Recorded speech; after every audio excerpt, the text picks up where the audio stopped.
What is happening? Welcome to another episode of MTG Wine Tasting Notes. I'm pretty sure I said that right, MTGA Wine. And sometimes even my own initials get jacked up in my head, but we're gonna run with it. This video, we're getting into our red blend, the almighty Repechage Red Wine.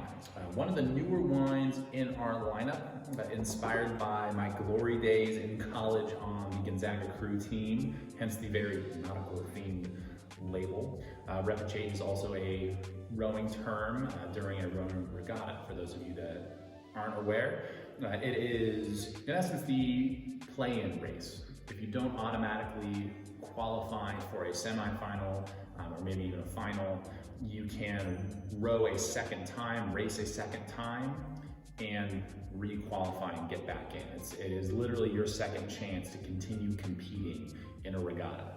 So it is just that when it comes to the winemaking side of things. And that was largely because of adding Cabernet to our lineup. Over the first couple years of making Cabernet, 2017 and 2018, as we're going through making those blends, I had lots of Cab, lots of Merlot that simply were going to go unused.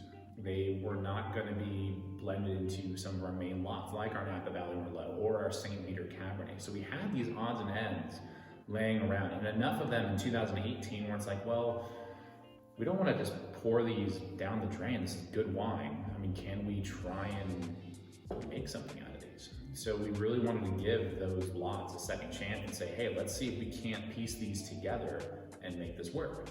So I identify which lots are going to be leaning towards certain blends pretty early on.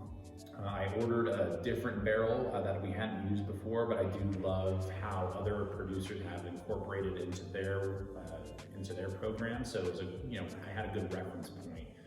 So we bought a Saint-Emilion style barrel from Alain Fouquet that really allowed this wine to sing. And it's what I generally use for this blend. Now, that first year, it was more of what us winemakers would call kind of the kitchen sink blend. It was like, man, we have these odds and ends that aren't going to make it into these other lots. Let's go ahead and just all dump them into one, and we'll go from there.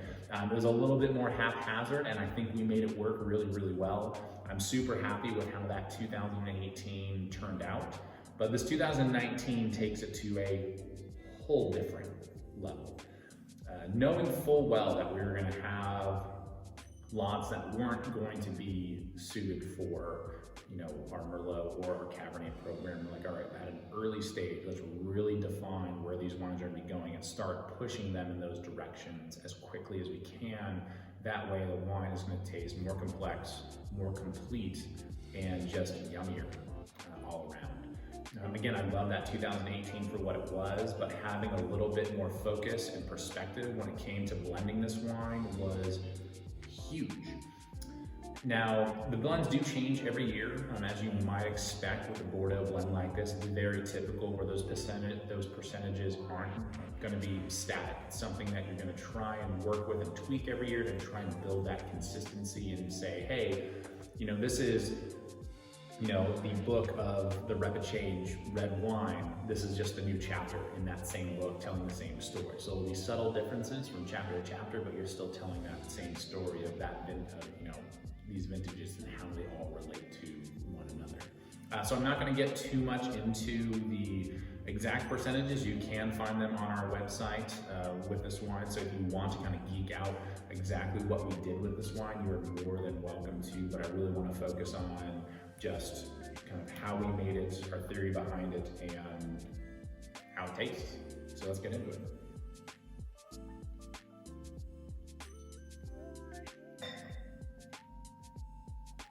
So in 2018, we made this wine for the first time. You could tell, and if you have some of that laying around, pop open a bottle tonight or in the next couple of days, give it a shot, see where it's at, because it's solid.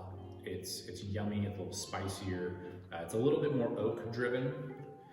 This in 2019 has a little bit more richness to it. And I think that's really a factor of one being more Cabernet based rather than Merlot based. That's the big difference between the 2 years, is that the 2018 was heavy on the Merlot, the 2019 is heavy on the Cabernet. So this one has a little bit more of that body, and I think we're gonna go and lean that direction with the Repechage moving forward, is that it's gonna be a little bit more of that left bank style of blend, where it's gonna be a Cabernet base, maybe around 60-ish%, and we'll build around it from there. That's the plan, I think. And I do love those right bank blends. They have a special spot in my heart. They're some of my favorite wines in the world. Anything that's Cabernet Franc or Merlot based, I immediately gravitate towards. But for our program and the wines that I'm making, I do believe that this is a perfect direction for this wine. And that's because we have Merlot as a staple. We have this really nice plush red wine. We have a big badass Cabernet on the other end of it. We need something to kind of split that difference.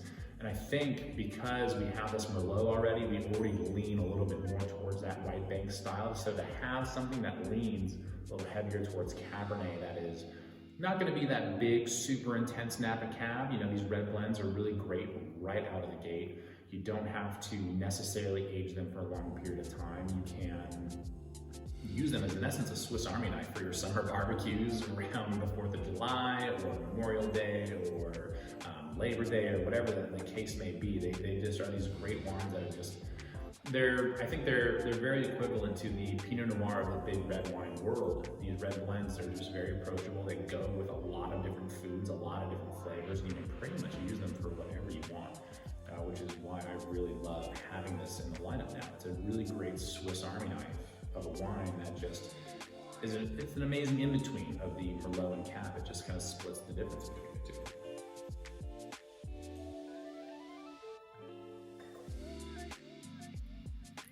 And I think with that Cabernet base, you'll find that there's a little more tannin structure to this wine. It's got that nice kind of grippiness to it, which really helps with food pairings. It's a little bit more dark fruit driven rather than red fruit driven. It just is it's just yummy. I mean, you all know by now, if you've watched a couple of these tasting note videos, yummy is my favorite wine descriptor of all time, because yummy is just like, it's perfect. It's your comfort food. Or comfort beverage, I should say, I guess. It's just this ubiquitous, like, oh man, like this is exactly what I'm looking for. It just sounds good, and that's what I really love. That's why I love leaning on that descriptor. It does have, we can geek out about the flavors and characteristics all the time, but I always maintain, it's a good wine if you like it, and if it's yummy, then it's a good wine. So that's as far as sometimes I think you need to take it. So I'm super, super happy with this 2019 release. It is that yummy red blend that you can use for just about anything. We did only make about 36 cases of it this year. It was supposed to be closer to about 60 cases because we had some Cabernet Franc that we were going to use for it. That Cabernet Franc actually got bottled up on its own. You'll start, if you haven't seen some teasers for that already, you'll start seeing them a little bit more as the months go on, because we'll be releasing that in February 2022. So if you're a Cabernet Franc fan, stay tuned for that bad boy. This wine is also has a special place in my heart because it is our wine with a cause.